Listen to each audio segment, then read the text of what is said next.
Un garçon orphelin a honte de ses vêtements. Quelques secondes plus tard, il révèle un secret qui fait taire tout le monde. Le vent froid d'automne balayait la petite place de la ville, tirant sur les bords effilochés de la veste élimée de l'orphelin. Le garçon, nommé Henri, marchait à pas lents et délibérés, ses chaussures usées et raflées contre les pavés. Sa tête était haute, malgré les chuchotements qui résonnaient dans la foule à son passage. « Regardez-le » murmura une femme à son ami, sa voix suffisamment aiguë pour trancher l'air vif. Il n'a même pas de vêtements appropriés pour un événement comme celui-ci. Les oreilles d'Henri captèrent les mots, mais il garda son regard vers l'avant, refusant de reconnaître les ricanements et les regards qui le suivirent. Ses vêtements, un patchwork de tissus délavés cousus ensemble, contrastaient de manière frappante avec les chaussures cirées et les beaux manteaux des citadins rassemblés pour la fête communautaire. L'événement avait lieu chaque année, une grande occasion destinée à rassembler les habitants de la ville. Des stands bordaient la place, remplis de pâtisseries et d'artisanat, et une petite scène avait été installée au fond, où le maire s'apprêtait à prononcer un discours. Les enfants couraient en tenue du dimanche, leur rire résonnant dans l'air, mais Henri se tenait à l'écart, sa présence rappelant brutalement la division tacite de la ville. À mesure qu'Henri s'approchait de la foule, les chuchotements devenaient de plus en plus forts. Un groupe de garçons de son âge, vêtus de chemises impeccables et de chaussures cirées, ricanait à son passage. « Eh, Henri » cria l'un d'eux d'un ton moqueur. « Avez-vous sorti ces vêtements de la poubelle ?» Les autres éclatèrent de rire et les joues d'Henri brûlèrent, bien qu'il refusât de laisser son expression faiblir. Il se tourna pour leur faire face, sa voix ferme malgré la boule dans sa gorge. « Ces vêtements ne sont peut-être pas beaux, dit-il, mais ils sont propres et me servent assez bien. » Les garçons ricanaient, peu impressionnés, et retournaient à leur conversation, le congédiant comme s'il n'était rien de plus qu'un coup de vent. Les poings d'Henri se serrèrent sur ses côtés, mais il se força à continuer de marcher, son cœur battant dans sa poitrine. Il était venu à cet événement avec un but précis, une décision prise après de longues nuits passées à regarder le plafond de la pièce mansardée au courant d'air qu'il appelait sa maison. Les autres orphelins s'étaient moqués de lui lorsqu'il leur avait parlé de son projet. « Que pensez-vous accomplir » avait-on ricané. « Personne dans cette ville ne se soucie de nous. » Mais Henri avait appris depuis longtemps que s'il ne se défendait pas, personne d'autre ne le ferait. Il atteignit le bord de la foule et s'arrêta, ses yeux scrutant les visages autour de lui. Le maire, un homme corpulent à la voix retentissante, commençait son discours, mais Henri entendit à peine les mots. Son attention était fixée sur les réactions des habitants de la ville, comment ils souriaient et hochaient la tête, leurs visages illuminés d'approbation. Ce n'était pas juste. Ce sont ces mêmes personnes qui ont tourné le dos aux orphelins, qui ont traversé la rue pour éviter le bâtiment délabré qu'ils considéraient comme leur foyer. Et pourtant, ils étaient là, se tapotant le dos et agissant comme s'ils faisaient partie d'une grande communauté. La mâchoire d'Henri se serra en pensant aux autres enfants de l'orphelinat, aux nuits froides et aux estomacs vides, à la façon dont ils étaient traités comme s'ils étaient invisibles ou pire, comme une nuisance. Quelque chose en lui se brisa et il sut qu'il ne pouvait plus rester silencieux. La voix du maire résonnait au-dessus de la foule, ses bras gesticulant largement alors qu'il parlait d'unité et de progrès. Henri s'avança, se faufilant à travers les corps serrés jusqu'à ce qu'il se tienne près du devant. La foule bougeait à mesure que les gens s'éloignaient de lui, leurs expressions étant un mélange d'inconfort et de dédain. Lorsque le maire a terminé son discours, la foule a éclaté d'applaudissements et Henri a tenté sa chance. « Excusez-moi » cria-t-il, sa voix coupant à travers la clameur. Les applaudissements ont faibli tandis que les têtes se tournaient vers lui, une vague de confusion se propageant dans la foule. Le cœur d'Henri s'emballa, mais il se força à croiser leurs regards, ses mains tremblant légèrement à ses côtés. « J'ai quelque chose à dire » continua-t-il, sa voix ferme malgré le frémissement dans sa poitrine. Un murmure se répandit dans la foule et le maire haussa un sourcil, l'expression d'une contrariété à peine voilée. « Et qui pourrais-tu être, jeune homme » demanda le maire, d'un ton poli mais dédaigneux. « Je m'appelle Henri » répondit-il d'une voix ferme. « Je vis dans un orphelinat à la périphérie de la ville. » Les murmures devenaient de plus en plus forts et Henri pouvait sentir le poids de leurs regards se peser sur lui. Mais il a refusé de vaciller. « Je suis venu ici aujourd'hui parce que j'en ai assez d'être ignoré, » dit-il, sa voix devenant plus forte à chaque mot. « Assez d'être traité comme si je n'avais pas d'importance, comme si les autres enfants de l'orphelinat n'avaient pas d'importance. » La foule bougeait avec inquiétude, leur visage étant un mélange de culpabilité et de défensive. Henri prit une profonde inspiration, les poings serrés sur les côtés. « Vous parlez tous de communauté et de progrès, a-t-il poursuivi d'une voix aiguë, mais où est cette communauté lorsque nous avons besoin d'aide? Où sont ces progrès lorsque le toit de notre orphelinat fuit ou lorsqu'il n'y a pas assez de nourriture pour tout le monde? Un silence tomba sur la foule et la poitrine d'Henri se souleva alors qu'il luttait pour garder ses émotions sous contrôle. « Vous me regardez et voyez ces vêtements, dit-il en désignant sa veste rapiécée et ses chaussures usées, et vous me jugez. Mais ces vêtements ne définissent pas qui je suis. Ils ne définissent pas de quoi je suis capable. » Il fouilla dans sa poche et en sortit un petit cahier en lambeaux, le tenant à la vue de tous. « C'est ça, dit-il d'une voix déterminée, c'est ce qui compte. Pas les vêtements que je porte sur le dos, mais ce qu'il y a dedans. » La foule regardait en silence, leurs expressions illisibles. Henri prit une autre profonde inspiration, ses doigts se resserrant autour du cahier. « Je suis peut-être orphelin, dit-il, mais j'ai des rêves. J'ai des idées. Et je ne laisserai personne me dire que je suis inférieur à eux à cause de mon origine. » Pendant un moment, la place resta silencieuse, le seul bruit étant le bruissement des feuilles dans la brise. Le cœur d'Henri battait à tout rompre dans sa poitrine, mais il tenait bon, son regard inébranlable. Puis, lentement, un seul applaudissement retentit, suivi d'un autre, puis d'un autre.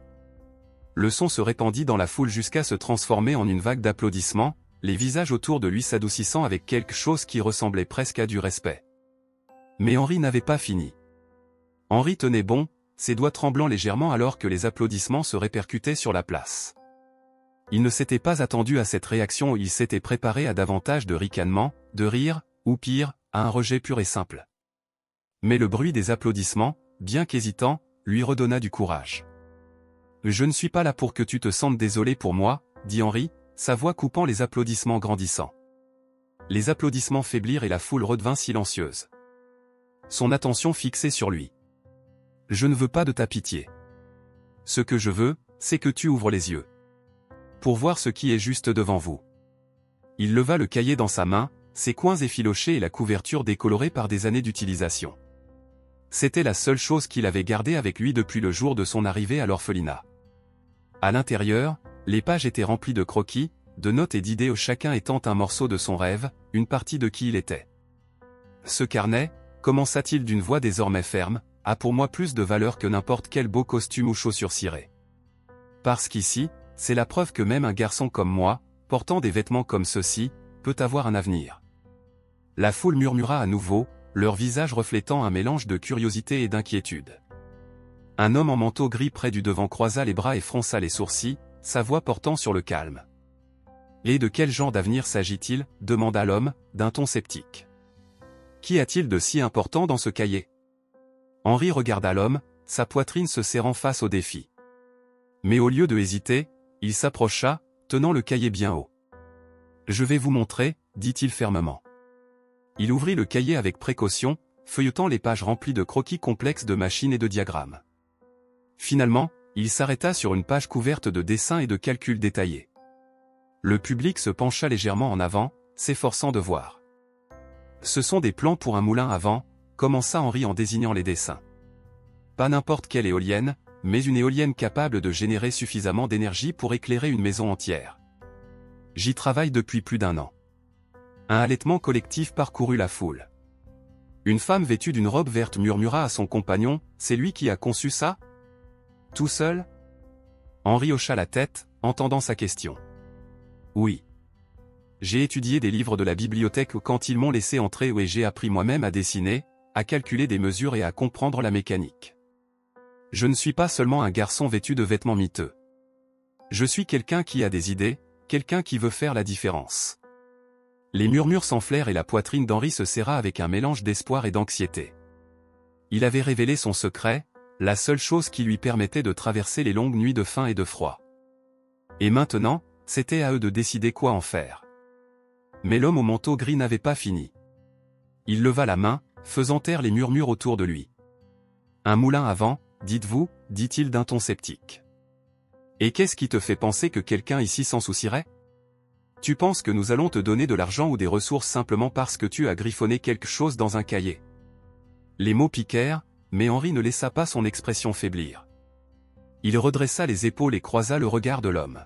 « Je ne demande pas la charité, » répondit Henri d'une voix inébranlable. « Je demande une chance. Une chance de prouver que je peux transformer ces idées en quelque chose de réel. Pour vous montrer que votre jugement sur moi, basé sur mes vêtements ou ma situation, ne définit pas ce dont je suis capable. Le silence tomba à nouveau sur la foule, le poids de ses paroles s'installant sur eux.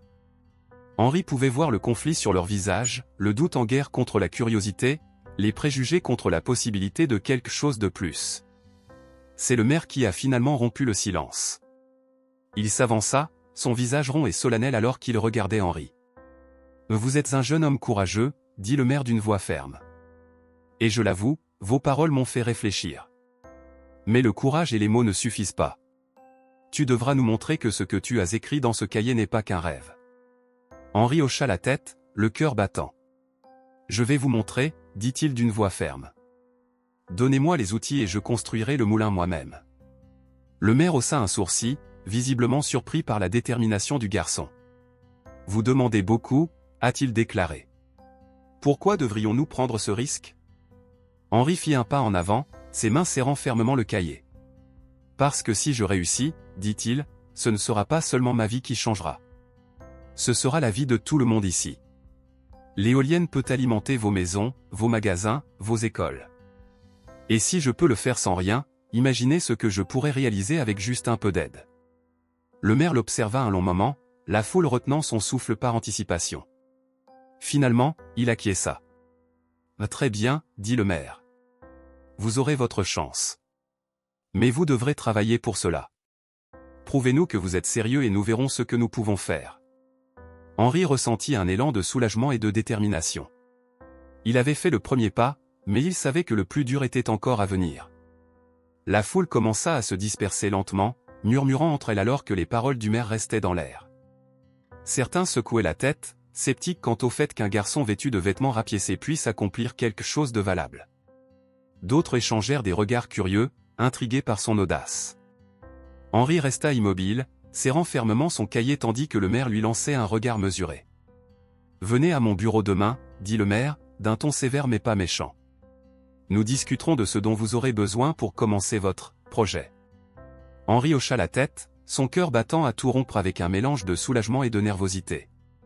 C'était ça. Il s'était taillé une opportunité, une chance rare de prouver sa valeur. Alors que la place se vidait, une femme s'approcha de lui, l'air prudente. Elle tenait la main d'un jeune garçon, les traits doux mais réservés. « C'était courageux de votre part, dit-elle doucement. Mais tu ferais mieux d'être prêt pour le travail qui t'attend. Cette ville n'a pas beaucoup de patience pour les promesses creuses. » « Je ne décevrai personne, » répondit Henri, sa voix ferme malgré la boule dans sa gorge. La femme hésita, puis acquiesça. « Je l'espère. Bonne chance, jeune homme. » Henri la regarda s'éloigner, ses paroles résonnant dans son esprit. Il ne s'agissait plus seulement de faire ses preuves. Il s'agissait de changer la façon dont les gens le percevaient, ainsi que les autres enfants de l'orphelinat. Cette nuit-là, Henri resta éveillé dans sa petite chambre mansardée, regardant le plafond fissuré. Les événements de la journée se rejouaient dans sa tête, les visages de la foule, le ton sceptique du maire, le poids de leurs attentes qui pesaient sur lui. À côté de lui, les plus jeunes garçons de l'orphelinat chuchotaient avec enthousiasme. « Pensez-vous qu'il va réellement le construire ?» a demandé l'un d'eux. « Il le doit », a répondu un autre. « S'il ne le fait pas, ils ne nous écouteront plus jamais. » Henri tourna la tête pour les regarder, leurs visages éclairés par la faible lueur de la lune traversant la fenêtre. Ils ne se moquaient plus de lui maintenant. Ils avaient bon espoir, et cet espoir était plus de pression que n'importe quel ridicule n'aurait pu l'être. « Je vais le construire, » dit doucement Henri, la voix ferme. « Je vais tous leur montrer. » Le lendemain matin, Henri arrive au bureau du maire, son carnet sous le bras. Le maire l'accueillit en haussant un sourcil, lui faisant signe de s'asseoir sur la chaise en bois en face de son bureau. « Eh bien, » commença le maire, « vous avez suscité toute une conversation en ville. Certaines personnes pensent que vous êtes idiot, d'autres pensent que vous êtes ambitieux. Je suppose que nous sommes sur le point de découvrir de quoi il s'agit. » Henri se redressa sur son siège, croisant le regard du maire. « Je suis prêt à commencer, » a-t-il déclaré. Le maire se pencha en arrière et étudia le garçon pendant un moment. « Vous aurez besoin de matériel, » dit-il finalement. « Du bois, des clous, des outils, des choses que cette ville ne distribue pas à la légère. Je vais faire en sorte que vous travailliez avec Monsieur Carter, le charpentier.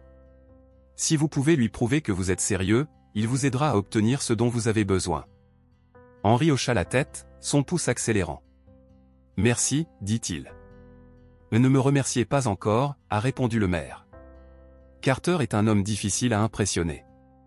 Si vous ne le convainquez pas, votre moulin à vent n'ira pas très loin. » L'atelier de Monsieur Carter était un labyrinthe chaotique de copeaux de bois, de meubles à moitié finis et de la saveur acérée de la sciure de bois. L'homme lui-même était grand et large d'épaules, le visage marqué par des années de dur labeur. Quand Henry entra, son cahier à la main, Carter lui jeta à peine un coup d'œil. « Alors tu es le garçon dont tout le monde parle, » dit-il d'une voix bourrue. « Oui, monsieur, » répondit Henry en se rapprochant. « Je suis ici pour construire le moulin à vent. » Carter renifla en posant une planche de bois qu'il était en train d'examiner. « Un moulin à vent, hein? Et tu penses que tu as ce qu'il faut? » « Je le sais, » dit Henry, sa voix ferme malgré le scepticisme de l'homme. Carter haussa un sourcil, puis tendit la main. « Montrez-moi votre fameux carnet. » Henry n'hésita qu'un instant avant de le lui remettre. Carter feuilleta les pages, son expression illisible. Finalement, il ferma le cahier et regarda Henry. « Vous avez les idées, je vais vous les donner, » a déclaré Carter. « Mais les idées ne suffisent pas à construire quelque chose comme ça demande des compétences, et les compétences prennent du temps. »« Je suis prêt à apprendre, » dit rapidement Henry. Carter l'étudia encore un moment, puis hocha la tête. « Très bien, alors. Vous travaillerez ici à partir d'aujourd'hui. Montre-moi que tu es sérieux et je t'aiderai. Je perds mon temps et tu es dehors. »« Je ne le gaspillerai pas, » promit Henry. Les jours qui suivirent furent parmi les plus durs qu'Henry ait jamais connus. Du lever au coucher du soleil, il a travaillé dans l'atelier, ponçant le bois, martelant des clous et apprenant les subtilités de la construction sous l'œil vigilant de Carter. Ses mains, peu habituées à un tel travail, présentaient des ampoules et saignaient, mais il refusait de se plaindre. La nuit, il retournait à l'orphelinat, le corps endolori et la tête pleine de projets. Les autres enfants le regardaient avec de grands yeux, leur scepticisme initial cédant peu à peu la place à une admiration tranquille. « Est-ce que ça ne fait pas mal ?» a demandé un soir l'un des plus jeunes garçons, en désignant les ampoules sur les paumes d'Henry. Henry haussa les épaules. « Ça vaut le coup, » dit-il simplement. Mais tout le monde en ville ne le soutenait pas. Un matin, alors qu'il se rendait à l'atelier, il croisa le même groupe de garçons qui s'étaient moqués de lui lors de la fête. « Tu joues toujours avec du bois, Henry ?» ricana l'un d'eux. « J'espère que vous n'attendez pas de miracle. » Henry serra les poings, se forçant à passer devant eux sans un mot. Il n'avait pas de temps à perdre avec leur raillerie. Un soir, après des semaines de travail acharné, Carter appela Henry à l'établi. L'expression du vieil homme était inhabituellement sérieuse. « Tu m'as impressionné, mon garçon, » dit Carter d'un ton bourru. « La plupart auraient déjà arrêté, mais vous avez tenu bon. Cela dit quelque chose. » Henry ressentit un élan de fierté, même s'il gardait un visage neutre. « Est-ce que ça veut dire que tu vas m'aider à terminer le moulin à vent ?» Carter hocha la tête. « Vous l'avez mérité. Mais il reste encore un long chemin à parcourir.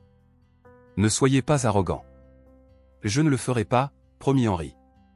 Le lendemain matin, Henry et Monsieur Carter ont commencé à rassembler les derniers matériaux pour le moulin à vent. Carter avait contacté certains de ses contacts en ville, des forgerons, des agriculteurs et même le propriétaire du magasin Général pour leur faire don de matériaux de rebut dont ils n'avaient plus besoin. Ce n'était pas grand-chose, mais c'était suffisant pour donner de l'espoir à Henry. Lorsque les premières pièces du moulin à vent ont commencé à prendre forme dans l'atelier, la nouvelle s'est répandue dans la ville.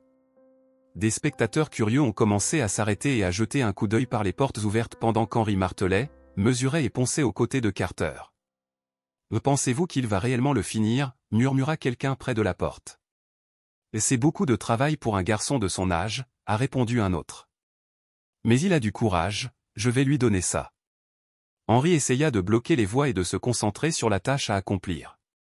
Chaque clou qu'il enfonçait dans le bois, chaque lame qu'il façonnait pour le moulin à vent, lui semblait un pas de plus vers sa capacité à faire ses preuves, pas seulement auprès de la ville, mais auprès des autres enfants de l'orphelinat à qui on avait dit toute leur vie qu'ils n'étaient rien. Un après-midi, alors qu'Henry sculptait soigneusement la dernière pièce du rotor du moulin à vent, une voix familière interrompit sa concentration. « J'y suis toujours, je vois, » dit l'un des garçons qui s'était moqué de lui lors de la célébration. Henri leva les yeux pour voir le groupe de garçons debout à l'entrée de l'atelier, leurs expressions étant un mélange d'amusement et de dédain. « Que veux-tu » demanda Henri, d'un ton aigu. L'un d'eux, le plus grand du groupe, eut un sourire narquois et s'appuya contre l'encadrement de la porte. « Je suis juste venu voir si tu jouais toujours à faire semblant. Vous savez que votre moulin à vent va s'effondrer dès qu'il sera terminé, n'est-ce pas ?» Henri posa ses outils et se dirigea vers eux en s'essuyant les mains avec son tablier. « Si tu penses ça, pourquoi ne m'aides-tu pas à l'améliorer » Les garçons échangèrent des regards surpris, pris au dépourvu par le défi d'Henri. « Je vous aide » se moqua le grand garçon. « Pourquoi ferions-nous ça ?»« Parce que si tu es si sûr que j'échouerai, tu n'as rien à perdre, » dit Henri en croisant les bras. « Ou as-tu peur que je réussisse ?» La raillerie a atteint sa cible. Le sourire narquois du grand garçon s'effaça et les autres s'agitèrent inconfortablement. Finalement, l'un d'eux marmonna, « Très bien. Nous allons vous aider. Mais seulement parce que nous ne voulons pas que vous embarrassiez toute la ville avec cette histoire. » Henri cacha son sourire et hocha la tête. « Bien. Mettons-nous au travail. » Avec les mains supplémentaires, les progrès sur le moulin à vent se sont accélérés. Au début, les garçons grognent et se plaignent, visiblement peu habitués aux travaux forcés. Mais au fil des jours, quelque chose a changé. Ils ont commencé à être fiers de leur travail, échangeant moins d'insultes et des questions plus sincères sur le projet. « Comment sais-tu tout ça ?» a demandé l'un d'eux alors qu'Henri expliquait l'importance d'équilibrer les pales du rotor. « Je lis beaucoup, » répondit simplement Henri. Le garçon fronça les sourcils. « D'où ? Nous n'avons pas vraiment de livres qui traînent à l'école. »« De la bibliothèque, » dit Henri. « Ils ne me laissent pas toujours entrer, mais j'y vais quand je peux. La connaissance est la seule chose qu'ils ne peuvent pas m'enlever. » Le garçon se tut, l'expression pensive. Au moment où le moulin était presque terminé, toute la ville avait entendu parler du projet. Les foules ont commencé à se rassembler à l'extérieur de l'atelier, impatientes d'avoir un aperçu de ce que le garçon orphelin et son équipe improbable étaient en train de construire. Même le maire s'est arrêté un après-midi, l'air sceptique mais intrigué. « Vous le coupez à proximité du festival », a déclaré le maire en regardant Henri attacher la dernière pale au rotor du moulin à vent. « Est-ce que ce sera prêt à temps ?»« Ce sera prêt, » répondit Henri en essuyant la sueur de son front. Le maire hocha la tête, même si ses doutes étaient clairs. « Nous verrons. » Le jour de la fête municipale arriva, et avec lui vint un mélange d'excitation et d'anxiété pour Henri. Le moulin à vent avait été transporté dans un champ ouvert près de la place, sa structure imposante suscitant des halètements de la foule. Henri se tenait à la base de la structure, le cœur battant alors qu'il vérifiait et revérifiait chaque boulon, chaque joint, chaque lame. Monsieur Carter et les garçons se tenaient à proximité, leurs visages mêlés de fierté et de nervosité. « Tu es sûr que ça va marcher ?» demanda doucement l'un des garçons. « Il le faut, » répondit Henri, sa voix ferme malgré la peur qui lui rongeait la poitrine. Le maire s'approcha, flanqué de plusieurs citadins. « Eh bien, Henri, dit-il d'un ton formel, le moment de vérité est arrivé. Montre-nous ce que tu as construit. » Henri hocha la tête, déglutissant difficilement. Il grimpa sur la plateforme à la base du moulin à vent, ses mains tremblant légèrement alors qu'il tournait la manivelle qui libérerait le rotor. Pendant un instant, rien ne s'est passé. La foule murmura et la poitrine d'Henri se serra de panique. Mais ensuite, une rafale de vent a attrapé les pales et le moulin à vent a commencé à tourner. Le murmure se transforma en un halètement alors que les pales tournaient de plus en plus vite, les engrenages à l'intérieur du moulin à vent vrombissant. Une lumière s'alluma dans la petite cabane voisine, alimentée par l'énergie générée par le moulin à vent. Henri recula, le souffle coupé tandis que la foule éclatait d'acclamations. Les acclamations devenaient de plus en plus fortes tandis que le moulin à vent continuait de tourner, ses pales coupant l'air avec un sifflement rythmé. Henri se tenait à la base, la poitrine haletante alors qu'il admirait la vue. La petite lumière à l'intérieur de la cabane brillait de manière constante, preuve que ses efforts n'avaient pas été vains. Le maire s'avança, son visage habituellement sévère adouci par ce qui ne pouvait être décrit que comme de l'admiration. Il s'éclaircit la gorge, levant les mains pour calmer la foule. « Mesdames et messieurs », commença le maire, sa voix reprenant les murmures des spectateurs. « Ce que nous avons vu aujourd'hui n'est pas seulement le succès d'un moulin à vent. C'est le triomphe de la détermination, de la vision et d'un jeune homme qui a refusé de se laisser définir par sa situation.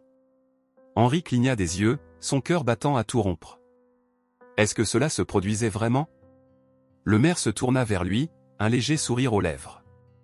Henri, a-t-il déclaré, vous avez non seulement construit quelque chose de remarquable, mais vous nous avez rappelé à tous le potentiel que nous négligeons souvent, tant chez les autres qu'en nous-mêmes. La foule a de nouveau éclaté d'applaudissements, mais cette fois, c'était différent. Ce n'était ni poli ni hésitant. C'était authentique, rempli d'admiration et de respect. Henri regarda les visages des citadins. Les mêmes personnes qui autrefois se moquaient de lui, qui lui chuchotaient dans le dos, l'applaudissaient et l'acclamaient désormais. Même les garçons qui s'étaient moqués de lui lors du festival se tenaient à proximité, leurs expressions étant un mélange de fierté et d'incrédulité. Merci, parvint à dire Henri, sa voix pleine d'émotion. Merci de m'avoir donné cette chance. Je n'aurais pas pu le faire seul. Dans les jours qui suivirent, le moulin à vent devint un symbole d'espoir et de résilience dans la commune.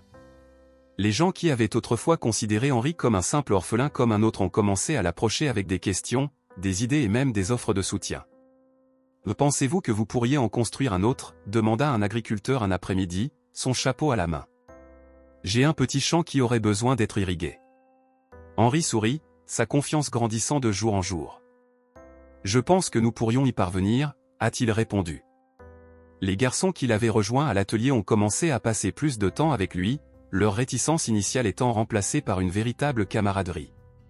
Ils écoutèrent attentivement Henri expliquer la mécanique du moulin à vent, leur curiosité suscitant leurs propres idées. Peut-être pourrions-nous ensuite construire quelque chose pour l'orphelinat, a suggéré l'un d'eux. La poitrine d'Henri se gonfla de fierté. C'est une excellente idée, a-t-il déclaré. À l'orphelinat, les enfants regardaient Henri avec un nouveau respect. Les plus jeunes le suivaient partout, les yeux écarquillés remplis d'émerveillement. Allez-vous construire davantage de moulins à vent? Demanda l'un d'eux en tirant sur sa manche. Je vais construire autant que je peux, répondit Henri en s'agenouillant pour croiser le regard du garçon. Et un jour, peut-être que tu m'aideras. Le garçon sourit, son excitation contagieuse. Mais pour Henri, le changement le plus profond n'était pas la façon dont la ville le voyait, mais la façon dont il se voyait lui-même. Pour la première fois de sa vie, il se sentait à sa place. Non par pitié ou par charité, mais parce qu'il avait prouvé sa valeur. Des mois plus tard, le moulin à vent était toujours debout, ses pales tournant régulièrement au gré de la brise. Henri se tenait à sa base, son cahier sous le bras alors qu'il dessinait les plans de son prochain projet. Le maire s'approcha, les mains jointes derrière le dos. « J'ai entendu dire que vous travailliez avec certains agriculteurs », a-t-il déclaré. Henri hocha la tête. « Oui monsieur.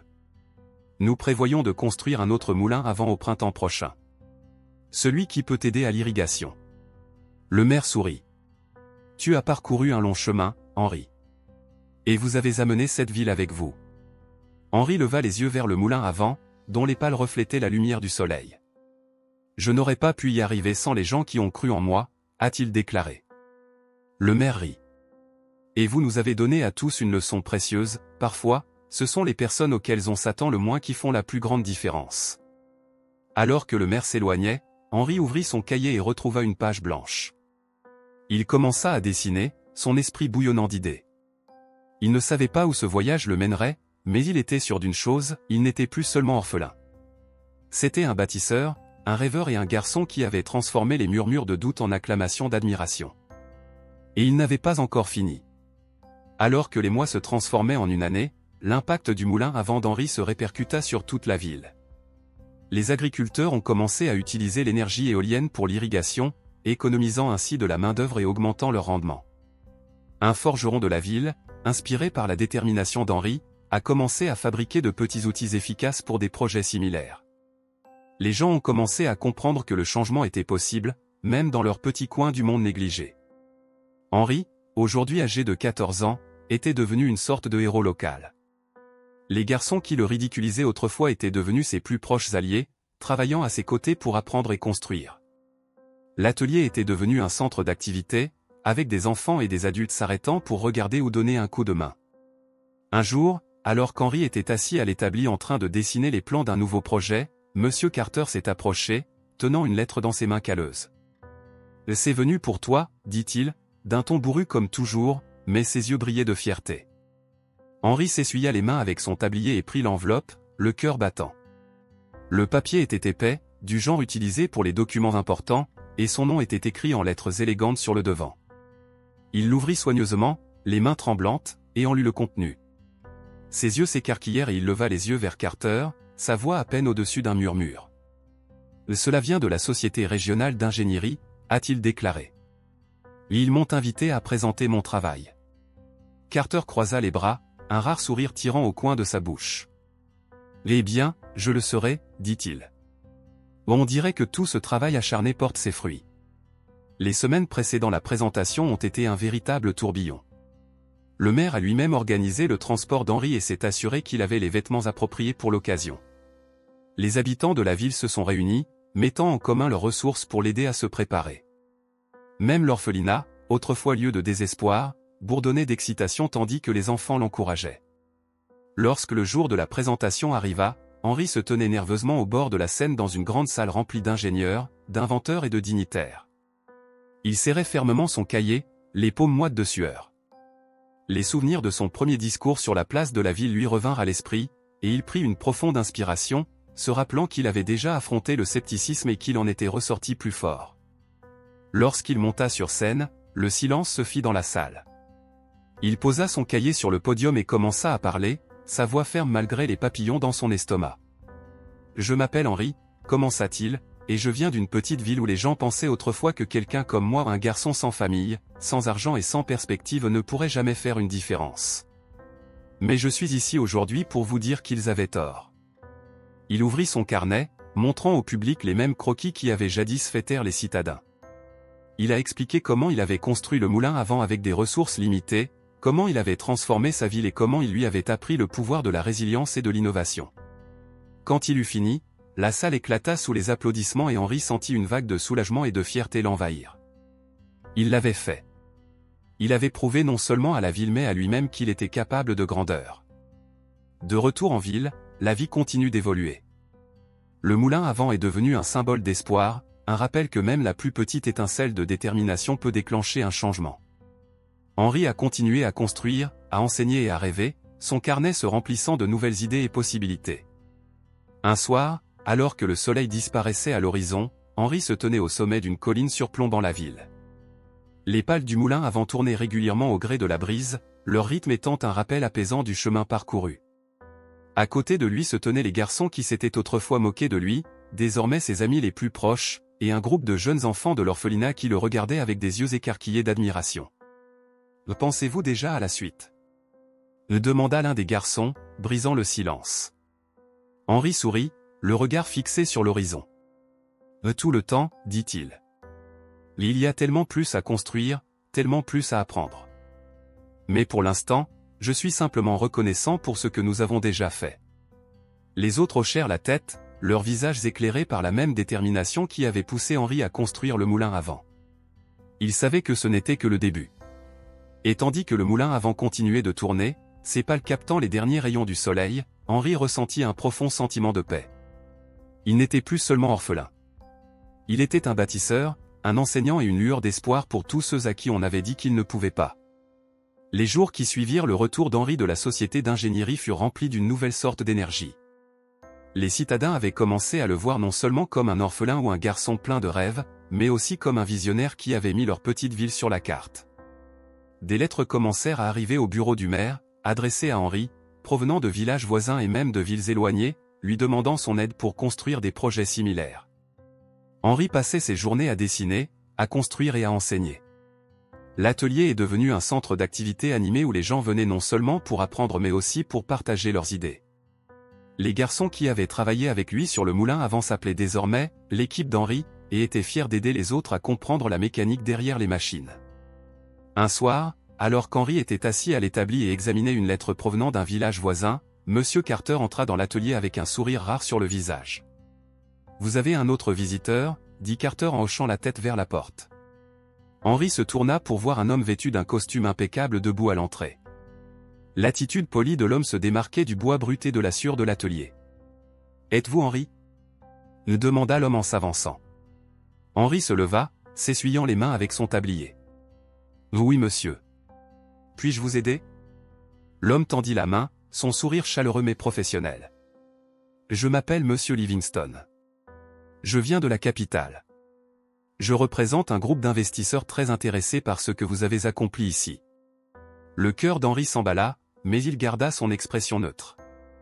Investisseur, répéta-t-il. Oui, a déclaré Livingstone. Nous avons entendu parler de votre éolienne et de l'impact qu'elle a eu sur votre ville. Nous pensons que vos conceptions pourraient avoir un impact beaucoup plus important si elles étaient mises à l'échelle. J'aimerais discuter d'un partenariat. Henry jeta un coup d'œil à M. Carter, dont les yeux se plissèrent légèrement de suspicion. Quel type de partenariat? Demanda prudemment Henry. Livingstone sourit. Une chance pour vous de travailler avec une équipe d'ingénieurs et de constructeurs, d'élargir vos conceptions et de les amener dans d'autres villes. Nous financerons les matériaux, la main-d'œuvre et tout ce dont vous aurez besoin. L'esprit d'Henry s'emballait. L'offre ressemblait à un rêve devenu réalité, mais il ne pouvait s'empêcher de penser qu'il pourrait y avoir des conditions. Et qu'attendriez-vous en retour, il a demandé. Le sourire de Livingstone s'effaça légèrement. Eh bien, naturellement, les investisseurs voudront une part des bénéfices une fois que vos projets seront mis en œuvre à plus grande échelle. Henry échangea un regard avec Carter, qui croisa les bras et fit un léger signe de tête, signalant son approbation de l'approche prudente d'Henry. J'aurai besoin de temps pour y réfléchir, a déclaré Henry. Le sourire de Livingstone revint, même s'il n'atteignit pas vraiment ses yeux. Bien sûr. Prenez tout le temps dont vous avez besoin. Cette nuit-là, Henry était assis dans le grenier de l'orphelinat, regardant la lettre que Livingstone lui avait remise. L'offre était tentante, mais quelque chose n'allait pas. Il a pensé au moulin à vent et à ce qu'il était devenu, un symbole de communauté, de ce qui pouvait être réalisé lorsque les gens travaillaient ensemble. Un partenariat avec des investisseurs changerait-il cela? Le lendemain, il rassemble son équipage et lui explique la situation. Les garçons écoutaient attentivement, le visage pensif, tandis qu'Henry exposait le pour et le contre. « Qu'en penses-tu » a-t-il demandé quand il a fini. L'un des garçons, celui-là même qui s'était moqué de lui des mois auparavant, prit la parole. « Je pense que vous devriez être prudent, a-t-il déclaré. C'est votre travail, Henry. Vous ne devriez laisser personne en prendre le contrôle. Un autre garçon acquiesça. Ouais. Nous l'avons fait ensemble. Si nous continuons à travailler comme nous l'avons fait, nous n'avons pas besoin d'investisseurs. Nous pouvons construire davantage d'éoliennes nous-mêmes. Henry sourit, sa poitrine gonflée de fierté. Vous avez raison, dit-il. Il ne s'agit pas seulement de moi. Il s'agit de nous tous. Lors de la prochaine visite de Livingstone, Henry le rencontra à l'extérieur de l'atelier. J'apprécie l'offre, dit Henry, d'un ton poli mais ferme. Mais j'ai décidé de continuer à construire selon mes propres conditions. Je ne peux laisser personne nous enlever ce que nous avons construit ici. Livingstone haussa un sourcil, visiblement surpris. Vous refusez le financement? Comprenez-vous à quoi vous abandonnez? Oui, dit Henry. Mais je sais aussi à quoi j'abandonnerais si je disais oui. Ce travail n'est pas seulement une question d'argent. Il s'agit des gens, de prouver que n'importe qui peut faire la différence. Pendant un moment, Livingstone sembla envisager d'insister davantage, mais il hocha ensuite la tête. « Je respecte votre décision », a-t-il déclaré. « Bonne chance, Henry. » Alors que Livingstone s'éloignait, Henry ressentit un sentiment de soulagement et de détermination. Il savait qu'il avait fait le bon choix. Au cours de l'année suivante, la réputation d'Henry grandit. Les gens ont parcouru des kilomètres pour voir le moulin à vent et entendre son histoire. L'atelier s'est élargi et Henry a commencé à enseigner aux enfants de l'orphelinat et au-delà, s'assurant que la prochaine génération aurait les compétences et les connaissances nécessaires pour poursuivre son travail. Un jour, alors qu'il se tenait au pied du moulin à vent, désormais entouré de petits projets construits par son équipe, le maire s'est approché de lui avec un large sourire. « Vous avez fait plus pour cette ville que je n'aurais jamais pu l'imaginer », a déclaré le maire. « Nous sommes fiers de vous compter parmi les nôtres. » Henry regardait la foule rassemblée autour de l'atelier, les visages de ceux qui autrefois doutaient de lui mais qui travaillaient désormais à ses côtés. Il sourit, le cœur plein. « Je n'aurais pas pu y arriver sans vous tous », a-t-il déclaré. Et tandis que les pales du moulin à vent tournaient régulièrement au gré de la brise, Henry savait que ce n'était que le début. L'histoire d'Henry ne s'est pas terminée avec le moulin à vent ou le refus de l'offre de l'investisseur. À bien des égards, ce n'était que le début. Les leçons qu'il a apprises, le respect qu'il a gagné et les relations qu'il a nouées dans la ville sont devenus le fondement de quelque chose d'encore plus grand, un mouvement que personne, pas même Henri, n'aurait pu prévoir. Des mois après avoir refusé les investisseurs, Henri a reçu une autre lettre, mais celle-ci ne provenait pas de quelqu'un proposant de l'argent ou des offres. Il venait d'un petit village situé à 3 villes de là. La lettre était manuscrite, le papier taché de saleté, comme si elle avait été écrite par quelqu'un habitué à travailler de ses mains. « Cher Henri », commençait la lettre, « je m'appelle Marie et je suis mère de 3 enfants. Nous vivons dans un petit village agricole et nous avons entendu parler de votre moulin à vent. Nous avons du mal à produire suffisamment de récoltes pour nous nourrir parce que nous n'avons pas les outils dont nous avons besoin pour puiser l'eau dans nos champs. Je n'ai pas grand-chose à offrir, mais je vous supplie de nous aider. Si vous pouviez construire un moulin à vent pour notre village, vous nous sauveriez la vie. » Henri lut la lettre 2 fois, puis une 3e fois. Il pouvait imaginer Marie et ses enfants, luttant comme lui et les autres orphelins avaient lutté. Il savait ce que c'était que d'être impuissant, d'être négligé. Le souvenir de ces jours brûlait dans sa poitrine, ce qui a motivé sa décision. Il plia soigneusement la lettre, la plaça dans son cahier et se dirigea directement vers l'atelier de Monsieur Carter. Le menuisier, désormais habitué aux grandes idées d'Henri, haussa un sourcil lorsque le garçon franchit la porte en trombe. « Carter, j'ai besoin de ton aide, » dit Henri sans préambule, en brandissant la lettre. « Nous allons construire un autre moulin à vent. » Carter prit la lettre et analysa son contenu. Quand il eut fini, il hocha la tête. « Tu commences à en prendre l'habitude, n'est-ce pas ?» Henri sourit, sa détermination transparaît. Celui-ci est différent. Ce n'est pas seulement pour notre ville, c'est pour la leur. Et nous devrons le faire avec encore moins de ressources qu'auparavant. Carter soupira, se frottant la nuque. Tu as le don d'affronter l'impossible, gamin. Mais vous avez aussi le cœur d'aller jusqu'au bout. Mettons-nous au travail. L'équipe, désormais un groupe organisé de bénévoles allant des garçons avec lesquels Henri s'était lié d'amitié aux agriculteurs et commerçants locaux, s'est rapidement rallié à l'idée. L'énergie dans l'atelier était palpable alors que tout le monde travaillait ensemble pour reproduire la conception du moulin à vent. Mais cette fois, Henri a pris une décision importante. Au lieu de simplement construire lui-même le moulin à vent et de le livrer au village de Marie, il voulait leur apprendre à le construire. S'ils peuvent apprendre à le faire eux-mêmes, a-t-il expliqué à l'équipage, ils pourront alors le réparer s'ils tombent en panne ou même en construire davantage à l'avenir. Il ne suffit pas de donner quelque chose aux gens, ils ont besoin d'outils pour s'aider eux-mêmes. Cette idée a été accueillie avec enthousiasme et l'équipe a commencé à préparer non seulement le matériel mais également des instructions détaillées. Henri a passé des heures à réviser son cahier, à dessiner soigneusement des diagrammes et à rédiger des explications étape par étape. Les autres le taquinaient, l'appelant « Professeur Henri », mais ce surnom était empreint d'admiration. Lorsque les composants du moulin à vent furent prêts à être transportés, le maire fit en sorte qu'un chariot les transporte jusqu'au village de Marie. Henri et un petit groupe de son équipage ont voyagé avec lui, le voyage les menant sur des routes chaotiques et à travers des forêts denses. Quand ils arrivèrent, le village était encore plus petit et plus pauvre que ce qu'Henri avait imaginé. Les maisons étaient faites de bois brut, les champs secs et craquelés. Marie et ses enfants se tenaient à la lisière du village, leur visage étant un mélange d'espoir et d'incrédulité. « Mais tu es vraiment là ?» dit Marie, sa voix tremblante alors qu'elle saluait Henri. « Nous le sommes », répondit Henri avec un sourire. « Et nous sommes là pour vous apprendre à construire votre moulin à vent. » Les semaines suivantes furent riches en activités. Henri et son équipe ont travaillé aux côtés des villageois, leur apprenant à assembler le moulin à vent pièce par pièce. Au début, les villageois étaient hésitants, ne sachant pas s'ils pouvaient comprendre les complexités de la conception. Mais les conseils patients et les encouragements d'Henri ont fait toute la différence. « Vous n'êtes pas obligé d'être parfait du premier coup », leur a-t-il dit. « Les erreurs font partie de l'apprentissage.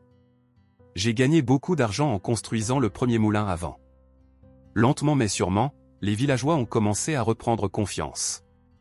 Le fils aîné de Marie, un garçon d'environ l'âge d'Henri, est devenu l'un des apprenants les plus enthousiastes, posant des questions avec empressement et se portant volontaire pour les tâches les plus difficiles.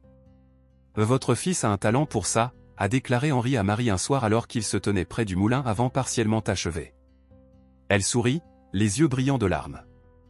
Personne n'a jamais cru en lui auparavant. Merci de lui avoir donné ça. Lorsque le moulin à vent fut finalement achevé, tout le village se rassembla pour voir ses pales tourner pour la première fois. Alors que le vent se levait et que le rotor commençait à tourner, des acclamations ont éclaté de la part de la foule. Marie serra fort ses enfants dans ses bras, les larmes coulant sur son visage. Henri recula, regardant la scène avec un profond sentiment de satisfaction. Ce moulin à vent n'était pas seulement une machine, c'était un symbole d'espoir, un rappel que même les situations les plus désespérées pouvaient changer avec de la détermination et un travail d'équipe. Le succès du moulin à vent de Marie a déclenché un effet d'entraînement. D'autres villages ont commencé à envoyer des lettres, demandant l'aide et les conseils d'Henri. Certains offraient de petits paiements, tandis que d'autres ne pouvaient que promettre de la nourriture ou un abri à son équipe. Henri acceptait chaque demande, déterminé à apporter le même espoir au plus grand nombre de personnes possible. Au fil du temps, le travail d'Henri a commencé à attirer l'attention au-delà de la région. Les journalistes sont venus l'interviewer, émerveillés par ce garçon qui était parti de rien et avait construit un réseau d'éoliennes qui transformait les communautés. Un journaliste lui a demandé « Qu'est-ce qui vous pousse à continuer à faire ça, même si c'est si difficile ?» Henri réfléchit un instant avant de répondre. « Parce que je sais ce que ça fait d'être oublié », a-t-il déclaré. « Et je ne veux pas que quelqu'un d'autre ressente cela. Si je peux améliorer la vie d'une seule personne, cela en vaut la peine. » Des années plus tard, Henri se tenait sur le site de son premier moulin à vent, maintenant un jeune homme aux mains calleuses et à un cahier rempli de plans de projets dont il n'aurait jamais pu rêver étant enfant. Le moulin à vent tournait toujours, ses pales altérées mais solides, témoignage de la résilience qui lui avait donné vie. Un groupe d'enfants de l'orphelinat, aujourd'hui un foyer prospère pour jeunes inventeurs et rêveurs, se tenait à côté de lui, les yeux écarquillés d'émerveillement. « Pensez-vous que nous pourrions construire quelque chose comme ça ?» a demandé l'un d'eux. Henri sourit, s'agenouillant pour croiser leurs regards. « Vous pouvez construire tout ce que vous voulez, » a-t-il déclaré. « Il faut juste croire en soi et ne jamais abandonner. » Tandis que les pales du moulin tournaient au gré de la brise, Henri savait que son travail était loin d'être terminé. Mais il savait aussi que les graines qu'il avait semées d'espoir, de détermination et de pouvoir des rêves continueraient à pousser, portés par ceux-là même qu'il avait autrefois décidé d'aider.